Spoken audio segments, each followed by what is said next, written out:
Berarti di zaman seperti ini keadaannya yang Rasulullah perintahkan kepada kita apa? Sibukkan menuntut ilmu. Ilmu, akhi. Ilmu. Karena memang ilmu itu keselamatan, akhi. Karena dengan ilmu kita bisa mengetahui ini hak, ini batil. Dengan ilmu kita bisa mengetahui ini jalan kebenaran atau ini jalan kebatilan. Makanya salaf terdahulu mengatakan ulama mengetahui fitnah sebelum terjadinya. Sementara juhala baru tahu fitnah setelah terjadinya. Setelah fitnah lewat, baru orang jahil itu tahu bahwa itu fitnah. Tapi ulama dengan keilmuannya, dia faham bahwa itu fitnah. Maka ia lari. Maka dengan ilmu akal Islam, azani Allah wa yakum, kita bisa menentukan sikap yang benar ketika terjadi fitnah. Karena tanpa ilmu, akhi, yang berbicara apa coba? Semangat. Ketika kita panas, kita merasa kesal dengan berita-berita yang disebar, umat Islam ya dizolimi dan yang lainnya, kita kemudian berbicara dengan semangat saja. Padahal kata Syekh Utsaimin rahimahullah, al-awatif kal-awasif. Hanya sebatas semangat saja bagaikan angin ribut. Ya cukup. Untuk menghadapi dan menyikapi fitnah-fitnah yang ada di zaman sekarang itu harus dengan ilmu, akhi. Dan aneh di zaman sekarang orang yang menuntut ilmu itu katanya nggak punya aksi. Pak. Kamu ngapain sih menuntut ilmu terus? Kapan aksinya? Jadi mereka menganggap menuntut ilmu itu bukan aksi. Aksi itu turun ke jalan-jalan, demo dan yang lainnya. Kita katakan, ya akhi, menuntut ilmu itu aksi yang paling besar. Karena kalau kamu menuntut ilmu, kamu akan membela agama kamu.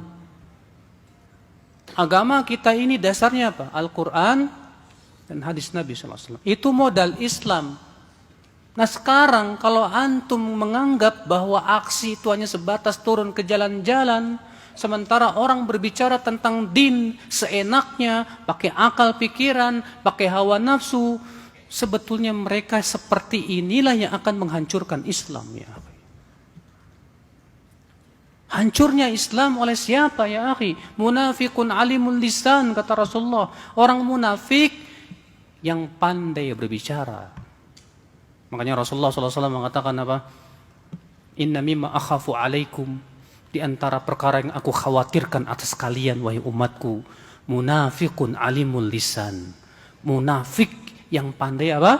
Berbicara. Dalam hadis yang lain, a'immatun mudhillun, yang aku khawatirkan atas kalian, hai umatku, pemimpin-pemimpin yang menyesatkan. Pemimpin-pemimpin agama yang menyesatkan, saudaraku sekalian. Mungkin kalau ada orang kafir menjelek-jelekan Islam, semua orang Islam pasti akan marah.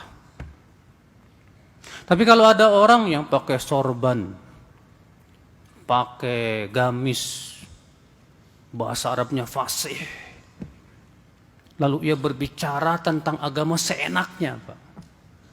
Hanya sebatas dengan ra'yu dan pendapatnya, Pak. Dia putar balikan penafsiran Al-Quran sesuai dengan hawa nafsunya, Pak. Banyak orang diam 1000 bahasa.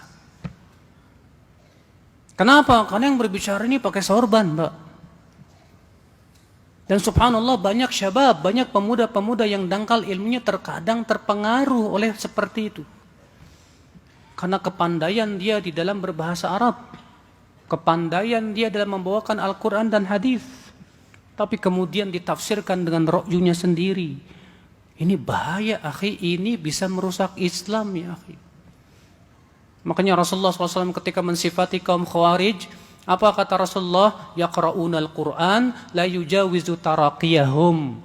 Mereka membaca Al-Quran tapi tidak sampai ke kerongkongannya. Apa maksudnya dalam riwayat Abu Daud? Artinya yahsabuna annahu lahum wa huwa alaihim. Mereka mengira bahwa Al-Quran mendukung pendapat mereka, padahal Al-Quran tidak mendukung sama sekali. Kenapa? Saking dangkalnya pemahaman mereka.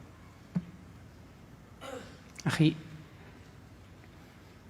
di zaman sekarang, akhi, berapa banyak pemuda-pemuda yang sangat mudah tertipu oleh orang yang pandai membawakan Quran dan hadis Nabi sallallahu alaihi wasallam. Tanpa melihat apakah pemahamannya sesuai dengan pemahaman para sahabat atau tidak.